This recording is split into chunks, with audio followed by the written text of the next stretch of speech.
Unmute myself. Assalamu alaikum wa rahmatullahi wa barakatuh. Can everyone hear me? Yes, we can hear you very Okay, clear. good. All right then. I apologize if I look a little disheveled. I woke up with like sort of looking like an 80s pop star, unfortunately. So that said, today I wanted to discuss the issue of doubts, actually. And prior to getting into this, I want to give a little bit of a disclaimer. Although I have studied philosophy, I don't intend to give you all some, very complex philosophical arguments.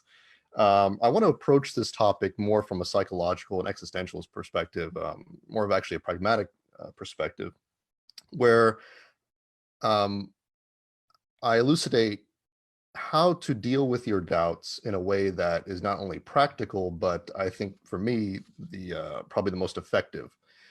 So on a daily basis, a lot of individuals send me messages. Brothers and sisters send me messages asking me about how to relieve themselves of their doubts, right? And the first question I always ask is, well, why are you doubting? Um, and when I receive the answer, my typical response is, well, have you thought about doubting your doubts? Have you thought about if your doubts are even rational to begin with? Um, And that usually causes people to pause because it never occurred to them that maybe their doubts themselves are irrational.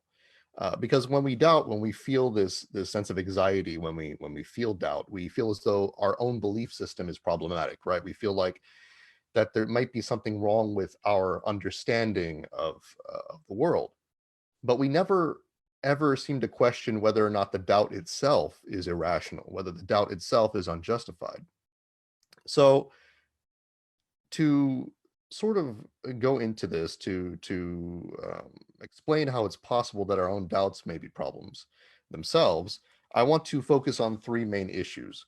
Now, unfortunately, and I don't mean unfortunately, but I mean unfortunately for me, one of the issues I want to focus on is the problem of evil, and you've already heard two lectures prior talking about the problem of evil, and so I'm going to sound very repetitive and boring probably, but I'll try to tackle it from a different perspective. So first, let's look at the problem of evil.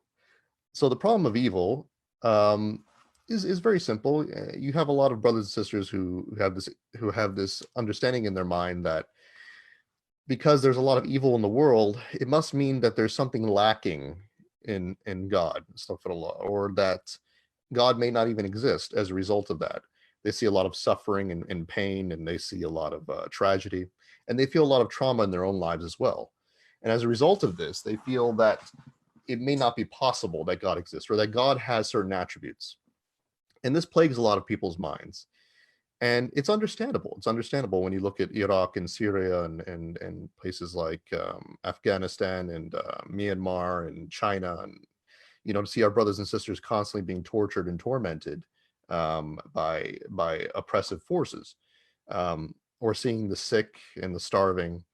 Um, these are horrible things that we deal with on a daily basis, and we want to rectify that in our hearts. We want to rectify it, as human beings with compassion and love and mercy. We want to do something about it. We want to fix it. We want it to be fixed now. We don't want it to be fixed later. We want it to be fixed now. There's no patience for that sort of thing, right? But still, I find it very curious. I find it a very curious doubt that people have um, about their religion, about the existence of God, because evil exists. I just find it very curious because I find the alternative to be far worse. So, what do I mean by that? Well, in the Islamic tradition, from our theology, Allah subhanahu wa ta'ala has created evil for a purpose. Evil is not simply there, it's not arbitrary, it's not a mistake, it's not a flaw. Allah subhanahu wa ta'ala makes it very clear in the Quran, Surah Al Baqarah, ayah 30, where he states very clearly when the angels they ask him the very same question that you may ask when you're doubting, or if you feel this sort of doubt, or when these brothers and sisters who have approached me, they've asked the same question. They ask, why are you creating something, this is in reference to man, that will cause corruption and bloodshed on the earth? And Allah subhanahu wa ta'ala simply responds and says, I know what you do not. Now, what's profound about this response, despite its seeming vagueness, is that Allah subhanahu wa ta'ala is essentially telling the angels, and he's telling mankind through this ayah, that evil has a purpose. I know that there's going to be blood and corruption on earth, but it's going to be fine. Don't worry about it.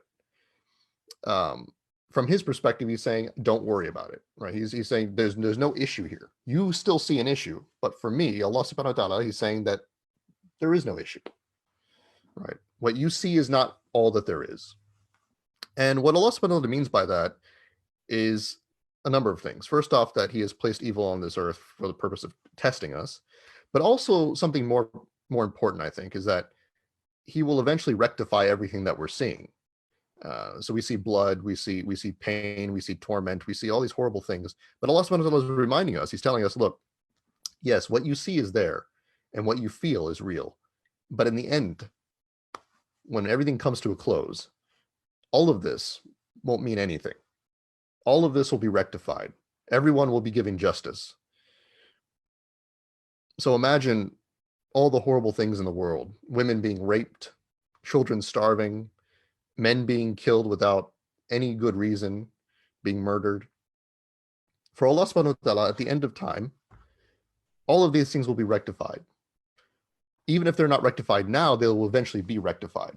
And justice will be given to all of these individuals, and they will be rewarded for all the pain and suffering that they've been through. But for some, that may not be adequate. They say, well, still, I feel this way. I feel intense anger and sadness at all these horrible things in the world. But I ask you, what's the alternative? Now, let's imagine that there is no God. Let's imagine that there's no ultimate purpose. There's no great mercy or rectification at the end of all things. Let's imagine that. What happens to the women who are raped? What happens to the children who are starved? What happens to all the innocent men who are slaughtered? Well, for eternity, those women stay raped. For eternity, those children stay starved to death. And for eternity, those men who were slaughtered mindlessly without any compassion, mercy, they remain that way. The tragedy remains a tragedy. It never gets rectified. So I wonder, do we truly wish to doubt this? Do we truly feel this anger and sadness in our heart because we're looking at it from comprehensively? Do our doubts lead us to something that's even worse?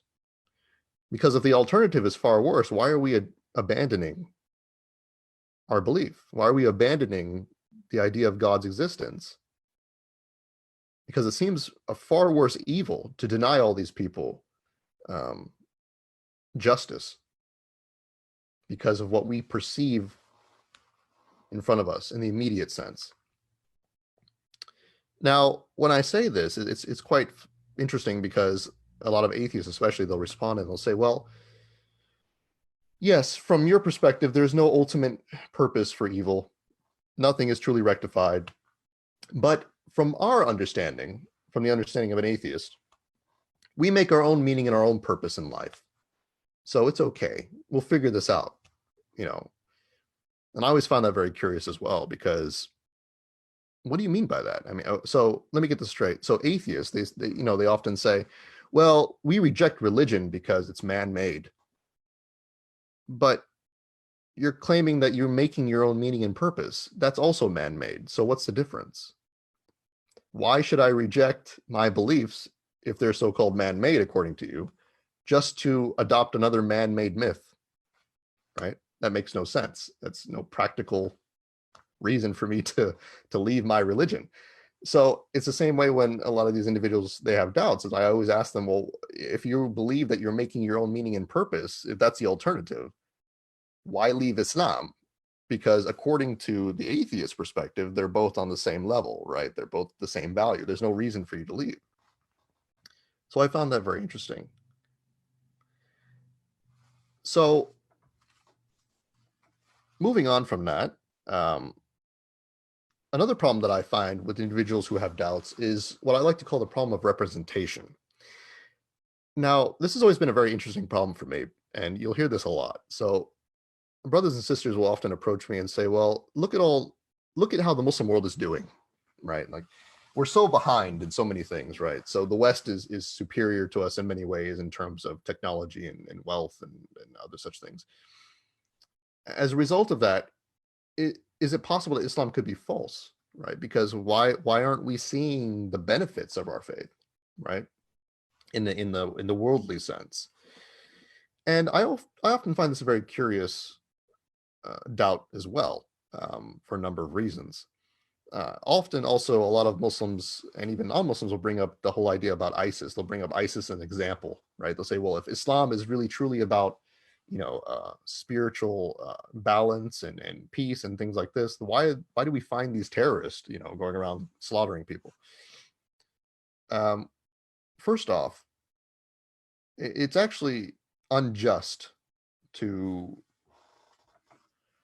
judge a belief system on the basis of its representatives or those who claim to represent it for a number of reasons. Number one, I'll just give you one simple example. Um, North Korea. Let's bring up North Korea. Okay.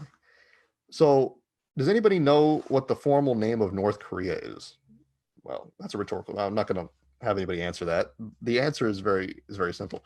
For those who don't know, the formal name of North Korea is the Democratic People's Republic of Korea. Now, why is this relevant? Because Korea claims to be a democracy. North Korea claims to be a democracy. Well, accordingly, then, if we were to use the same reasoning as many people do with respect to Islam, when they use ISIS as an example of Islamic teachings, then why can't we use North Korea as an example of democracies, right, or democratic liberalism, right? Of course, that would be absurd. Nobody does that. But for some strange reason, when it comes to Islam, suddenly, people who simply claim to be Muslim or claim, or shout Allahu Akbar, or suddenly they become representatives. But that's fallacious reasoning. Um, and the same goes for our individual lives. We have a lot of brothers and sisters who often conflate Islam with the behaviors of their family members or friends, usually in the negative sense. So, for example, if they know somebody who's acting in a certain way and saying so in the name of Islam, they tend to take this to heart as being representative of the teachings of Islam. But like I said, I find it very curious because Islam itself is not based off its followers necessarily. It's based off the Quran and the Sunnah, right? The examples of the Prophet sallallahu alaihi wasallam. And yet, for some strange reason, we find a lot of individuals today, instead of referring back to the Quran and Sunnah, they refer to individuals now, both in the positive and the negative sense, to represent Islam. And I find that very strange, especially given our teachings are very clear that near the end times, Muslims will become less and less religious. We will only know our faith, or we'll only be known as Muslims because we can say La ilaha illallah, right? So I find it fascinating that we tend to resort to these things. The people who doubt tend to resort to these things. That said, even if we look at the scientific and material progress of the West, and we use that as a measure, I find that very strange as well. For example,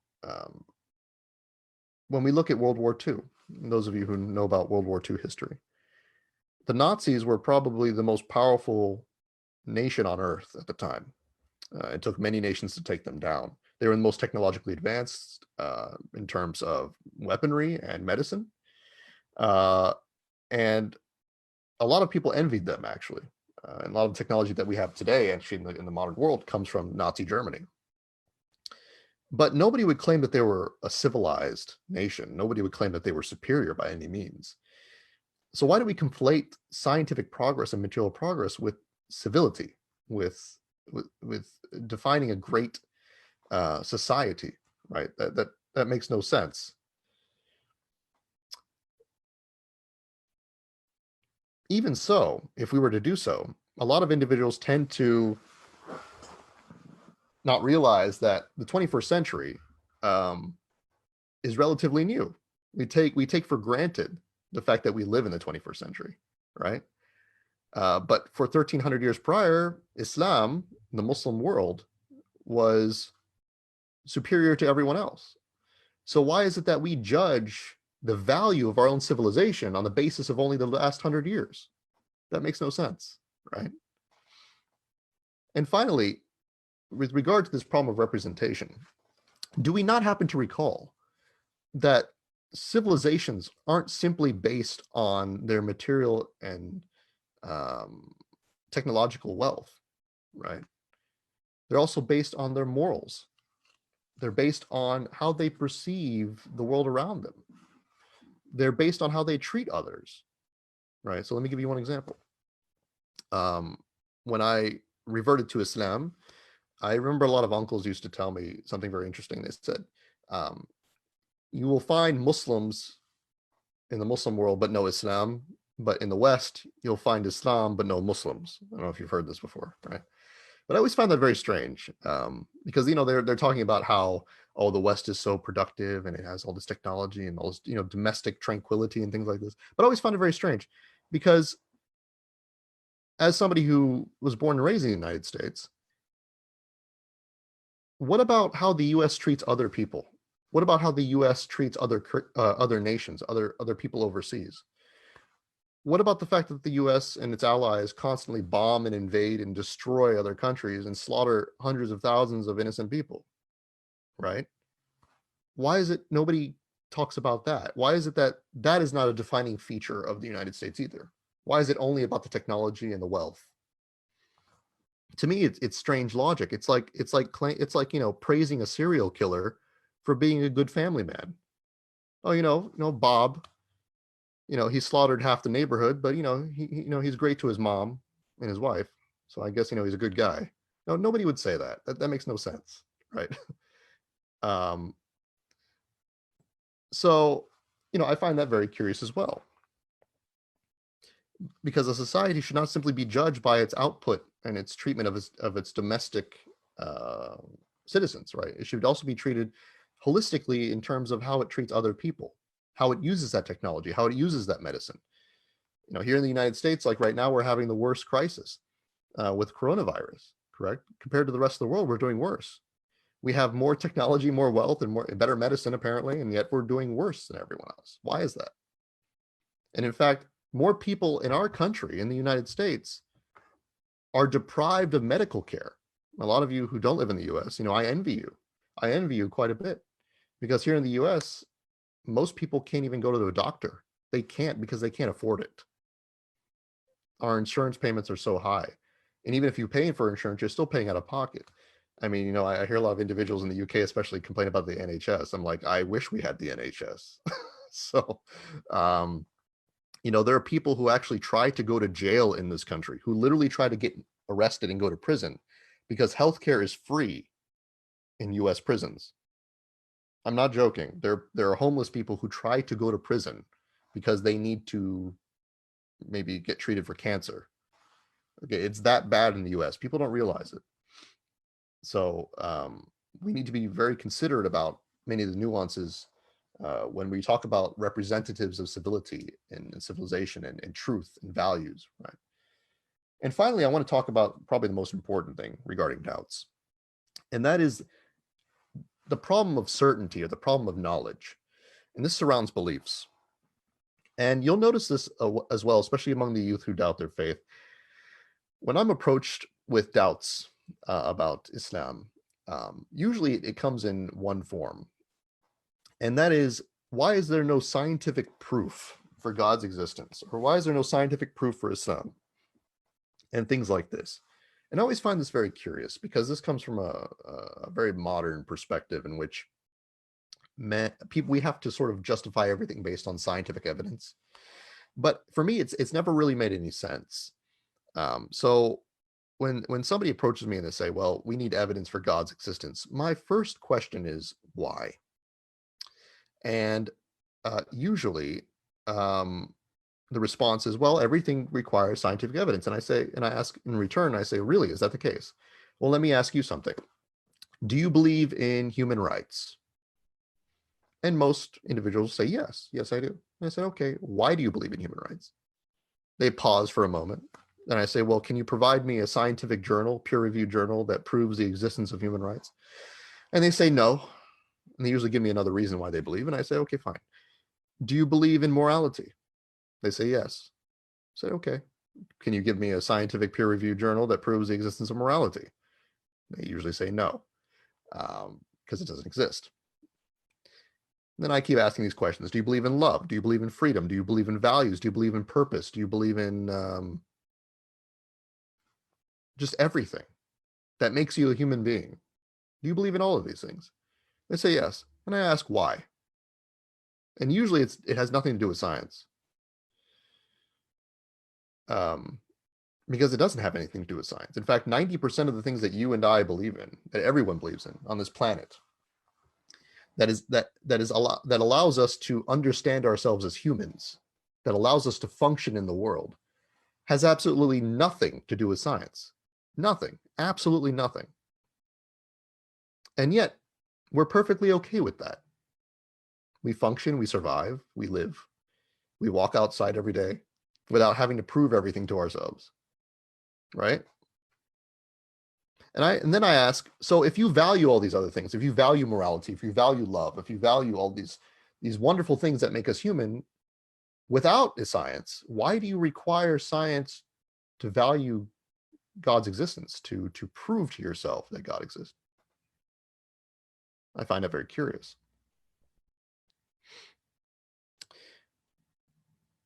And the discussion usually moves in a certain way.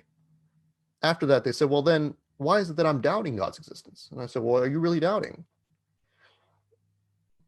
Let me ask you a question. What do you feel inside of you? What is your intuition? And they say, well, I look around the world and I see that there's design and there's purpose, right? And I say, okay, why do you feel that way? Well, I don't know. Well, if you feel a certain way, if you have this intuition that there's design and purpose in the world, for yourself even, how is that not proof enough of God's existence? So, because if we only lived in a world that was made up of physical things, of natural things, if there was a world that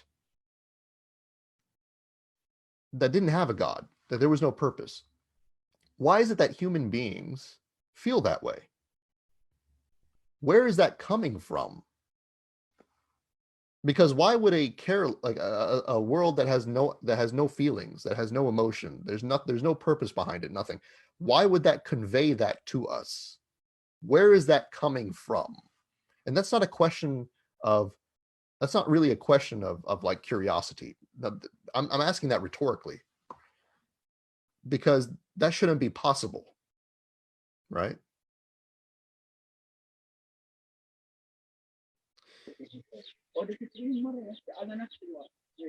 Sorry. Oh, okay. Somebody was talking. So I have about 4 minutes before we get into Q&A, so I'll continue. So I like to give this analogy of a fish tank. I used to own fish back in the day. Hopefully I'll get some again in the near future. But I used to have this freshwater tank, 50-gallon tank, and used to own cichlids, very intelligent, beautiful creatures. And I always used to ask myself, like, what are they thinking? Because they're not dumb animals by any means, but they're not exactly, intelligent like we are. And I came to the realization that they don't understand anything beyond their environment, their fish tank, right? They don't think like, oh, am I living in a house? Am I living in a city? Or anything like that, because they're limited to their perspective. They're limited to what they are and what they perceive, correct? So in the same way, human beings are limited, right? We're limited to what we're seeing. We're limited to what we perceive. So how is it that we come to the conclusion that there's a God out there, right? How do we come to a conclusion that there is an all-powerful, omniscient being beyond our own physical universe when we can't even perceive beyond our own physical universe?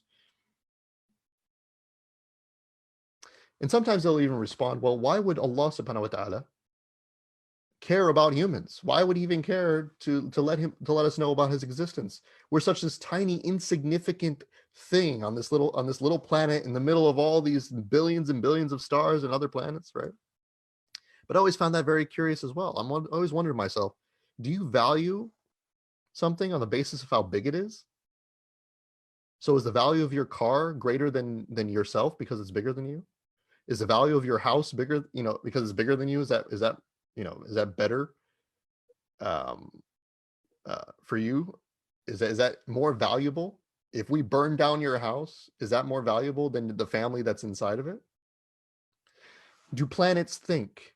Do stars have meaning and purpose for themselves? When a comet flies through space, is it thinking to itself, oh, I have a goal in mind, right? Does a black hole care? Does it have feelings? Human beings, our rationality, our ability to believe and think, the ideas in our mind are greater in size than the entire universe. We are on this blue planet, this small blue planet in the middle of nowhere, apparently. And yet we can perceive what's going on outside. We can make mathematical models that determine the size of a black hole. How is that possible? So what does size have anything to do with it? What does us being alone on this small blue planet in the middle of billions of all these other stars and planets have anything to do with it? When our minds are more capable of comprehending those things than the things themselves, right?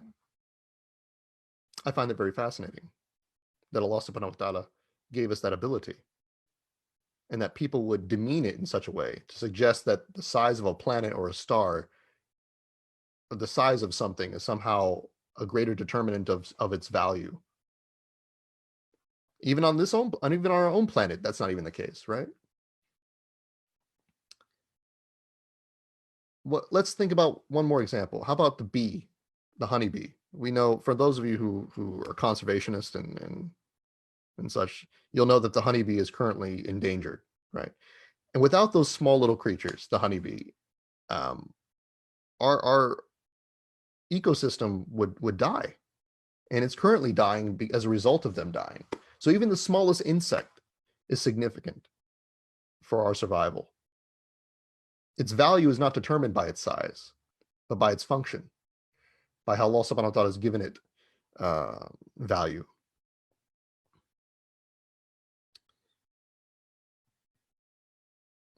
So I always find it very curious that individuals always want to prove everything scientifically.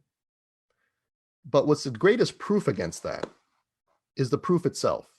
What do I mean by that? When people say, well, in order to validate anything I believe in, it has to be scientifically proven.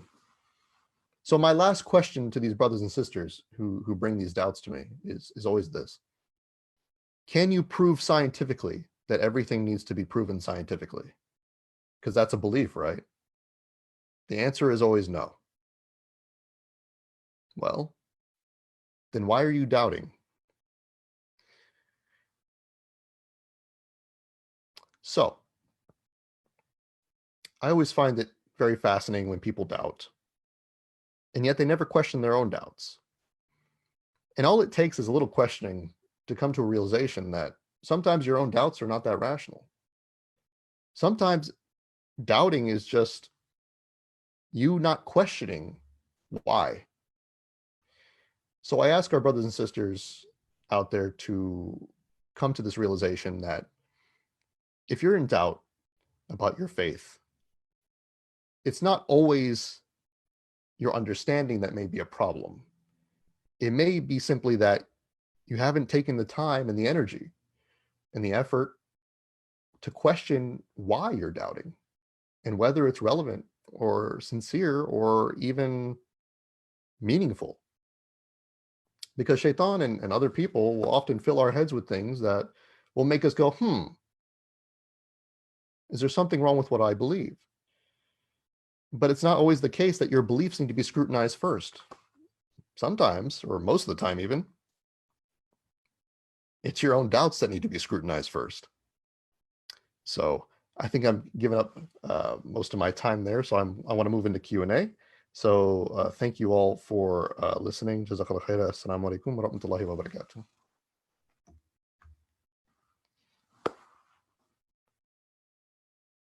That was the end of the talk. That was the end talk speech, right? Okay. Jazakallah khair. So if you look at the bottom, you'll see the Q&A. If you click on that, there's questions there. Okay. Oh, interesting. Yeah, I always like Q&A, so I try to do my best to get to this part. So, Faba Hanif, Salam alaikum, states the following: would immense suffering distract a person from concentrating on religion and its rituals? Is it not really their fault that they are suffering, so will God still punish them for it?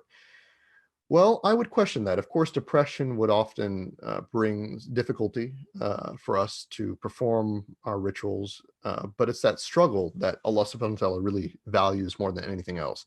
We as human beings are not perfect by any means. We're not expected to be perfect.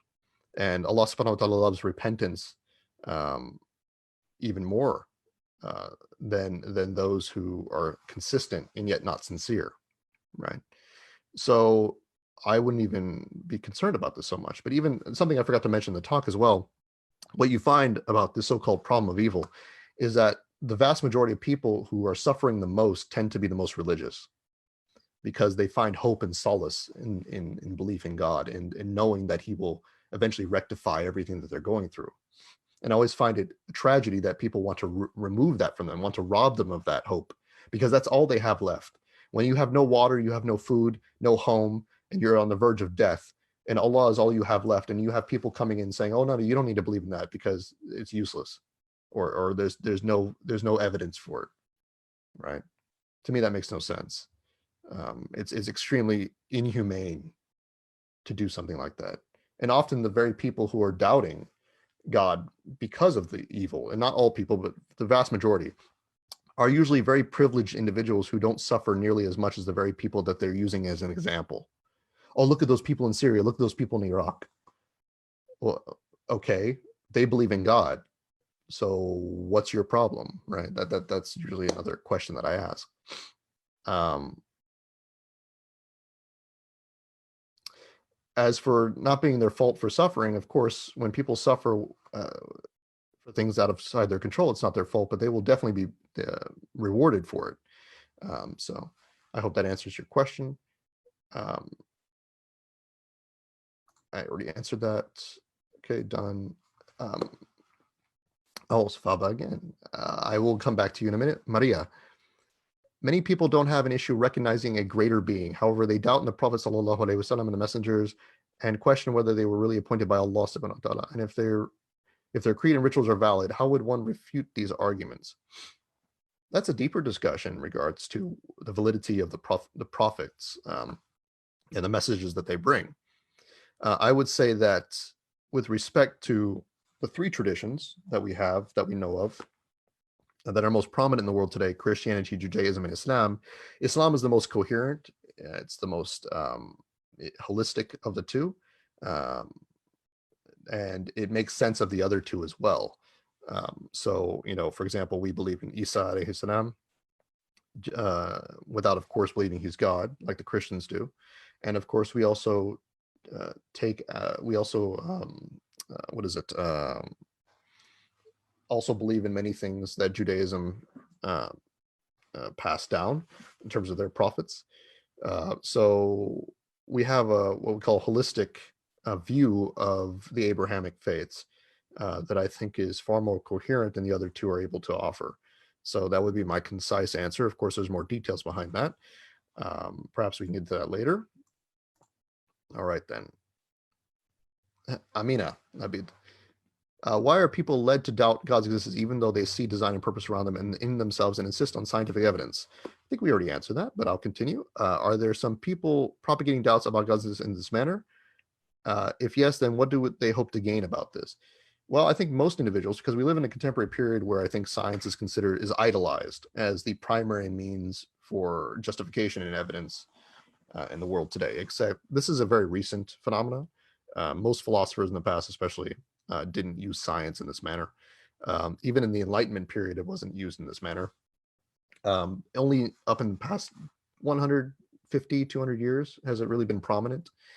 So I would say that people are doing this simply because we're taught this way, especially from the Western perspective, that this is the most appropriate means to justifying things. Of course, there's a profound amount of hypocrisy in that, because as I mentioned earlier, many things that we believe in that define us as human beings, I mean, have no reducible scientific qualities, and they shouldn't. I mean, you can't. I mean, reducing love to like chemicals and stuff, that would be atrocious.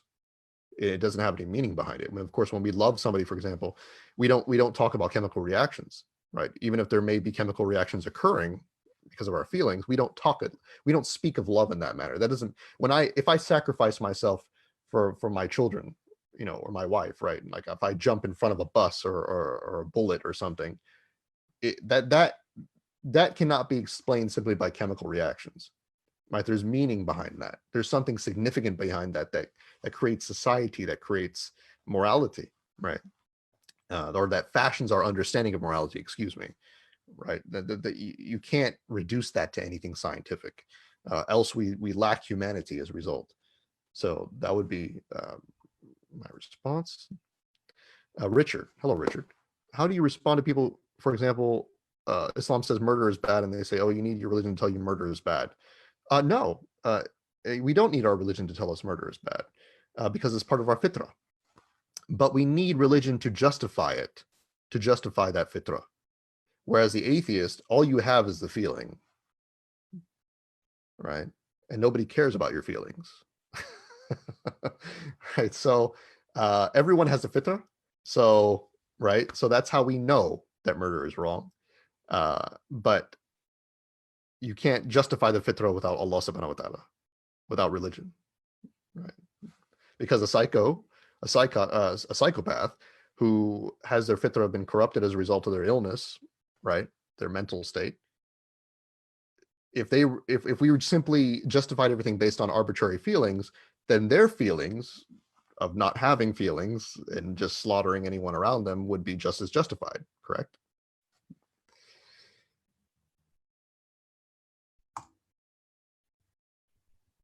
All right, let's continue.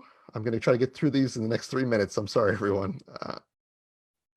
Faba again. Does that mean the people who live in poverty will be above the people who are rich in the world? It depends. Allah subhanahu wa ta'ala looks at everyone's conditions individually. You can be a very poor person and very honorable and righteous. You can also be a very horrible poor person, right? You can be a horrible rich person. You can also be a good rich person, right? Not everyone has a different test. Richard, how do you? Okay, I already answered your question. Sorry, getting lost here. Muhammad Adam, questioning your assumptions. Is that something healthy to do often and most of the time, or is it something that if you do often can affect your iman? Well, I always ask, if you're going to question your assumptions, you have a good reason to do so. For example, it would be really irrational to simply be skeptical for no reason other than to be skeptical. Like if I walk outside today, I have apple trees in my yard, and I decide, oh, you know what? Are those really apple trees? I'm going to drive myself crazy. They're trying to prove things that I already know to be the case, or that I have no reason for doubting. Correct. Now, of course, if the apple tree starts walking around on 2 feet, I'm going to start questioning the essence of that tree. But if it remains as it is, and there's no reason for me to assume otherwise, then obviously, I mean, how do you function in a world if you're constantly questioning everything? And of course, skepticism is good when it's rational. But if you step outside every day and go, am I in the real world or am I living in the matrix? You're going to drive yourself insane. So yes, it will affect your iman if you do it on purpose. Be skeptical when you have good reason to, when there's actually an anomaly, when there's something that's actually there that challenges what you normally know to be the case. Don't be skeptical simply for the sake of it, right? Okay, Isa. Question. Usually when we put the argument that possibility of anything creating is rationally absurd, how do we rationalize that God has always existed? When we pose the argument that possibility of anything creating, being created from nothing. Well, if you have nothing, if I only have a minute left, I'm sorry, I'm trying to get through all this as quickly as possible. If there is nothing that has always, if there's some, okay, how do I phrase this? If something hasn't always existed, then you can't get anything at all, because in order for something to come into existence, it has to come from something to cause that existence. Something that doesn't exist can't cause itself to come into existence. So in order to solve the dilemma, we have to pose that something has always existed, right? Or we never get any existence, correct? Ayman, wa alaikum salam. Can you give some practical advice on how Allah's words, Quran, can be used to answer these doubts of people? Well, the Quran is affects the psychology, also affects the heart in many ways. I'm going to try to answer all of these if you don't mind. If you give me another couple seconds, because I know I skipped over some by accident. So the Quran always asks us questions like, oh, were you the ones who created yourselves? It does this a lot in the sense that it helps us to answer our doubts by asking us whether our doubts are rational. And I think that is the method that we should take. So Adam Nahid, scientific thinking is not the only thing for comes to any judgment, but why people want to prove God in scientific way? Because science is considered to be the ultimate measure of truth in today's world, which is why you have to question it. Especially because of the fact that everything else that we believe in as human beings that makes us human is not scientifically validated. So if that's the case and we can feel value for those things, why is it that we can't do the same for God? Yeah, and I would say it's developed mainly by its post-enlightenment ideology. Okay, so let's continue. Ikram, how can we answer the question of why God the Almighty would create us and grant us the intelligence to actually think about him and be thankful to him? Well, my answer, Ikram, to that would be, if you already understand that Allah subhanahu wa ta'ala grant you this intelligence and this ability to understand and think about him and to worship, then that already proves God's existence in many ways, right? I mean, I'm sorry, I don't really quite understand the point of the question. Faba, I wanted to ask about the atheist argument of the gaps. The arguments that I was proposing had nothing to do with gaps, had more to do with the fact that it's impossible for us to even be thinking about God, for even to conceive of God, if the natural world is all that exists. So it's not God of the gaps, it's actually naturalism's limitations. So I think I've gone through my time. I don't want to keep up too much. I do apologize to the host. Thank you so much for having me. Thank you all for listening to me rant for the past 30 minutes. And I do truly appreciate your time. Jazakallah khair. Assalamu alaikum wa rahmatullahi wa barakatuh. Well, yeah.